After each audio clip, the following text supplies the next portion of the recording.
महाभारत में रचे गए सबसे खतरनाक व्यूह रचना आखिर कौन सी थी? क्या गुरु द्रोणाचार्य द्वारा रचे गए चक्रव्यूह से भी ज्यादा शक्तिशाली कोई व्यूह रचना थी? तो दोस्तों, महाभारत संस्कृत भाषा में लिखा गया सबसे लंबा ग्रंथ है, जिसकी पूरी कथा कौरव और पांडव पर आधारित है। इस युद्ध में कई सारी नीतियाँ थी जिसके आधार पर युद्ध लड़ा जाता था। चक्रव्यूह के बारे में तो आप सभी ने सुना ही होगा। चक्रव्यूह गुरु द्रोणाचार्य के द्वारा रचा गया एक इतिहास की निचोड़ नमूना था। द्रोणाचार्य ने इसकी रचना अर्जुन के लिए की थी, लेकिन इसमें मौत हुआ अर्जुन के पुत्र वीर अभिमन्यु का।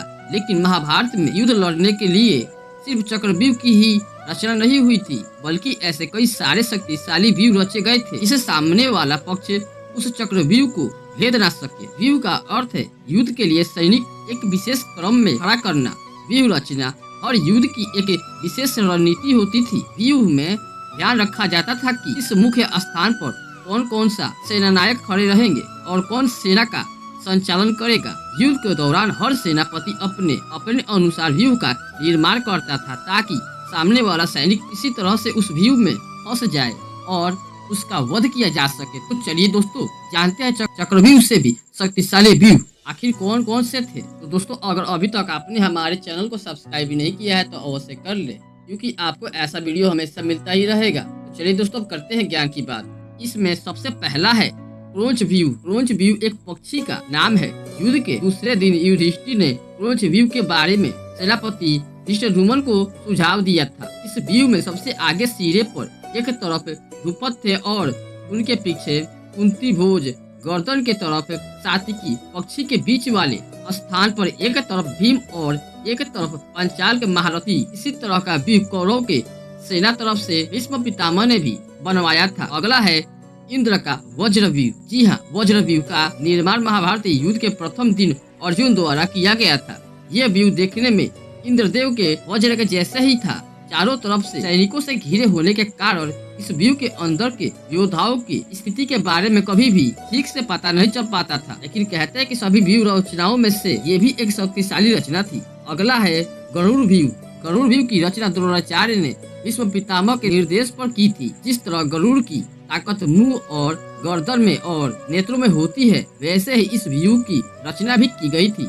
भीष्म इस व्यूह के सबसे आगे खड़े थे। गरुड़ के नेत्रों के स्थान पर द्रोण और कृतवर्मा थे और इसके ठीक पीछे अश्वत्थामा कृपाचार्य थे। वहीं पक्षी के गर्दन के स्थान पर शैलभगदत्त और जयद्रथ थे। दुर्योधन अपने भाइयों के साथ पेट के स्थान पर थे और बाकी के योद्धा सबसे पीछे खड़े थे। और अब अगला है एक ऐसी व्यूह रचना जिसे सबसे शक्तिशाली और सबसे ज्यादा खतरनाक रचना भी कहा जाता है, और ये था अर्धचंद्र व्यूह। जब मगर व्यूह अपने वेग से आगे बढ़ता ही जा रहा था, तब अर्जुन के निर्देशानुसार अर्धचंद्र व्यूह का निर्माण किया गया था, ताकि इस व्यूह को काटा जा सके।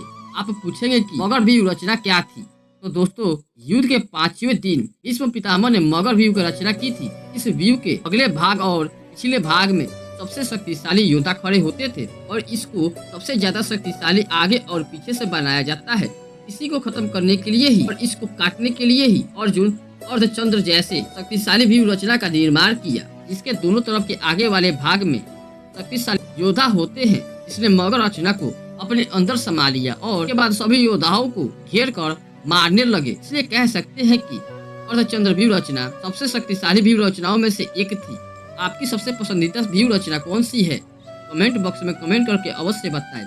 और वीडियो अच्छी लगी तो वीडियो को लाइक करें, चैनल को सब्सक्राइब करें, क्योंकि आपको ऐसा वीडियो हमेशा मिलता ही रहेगा। धन्यवाद।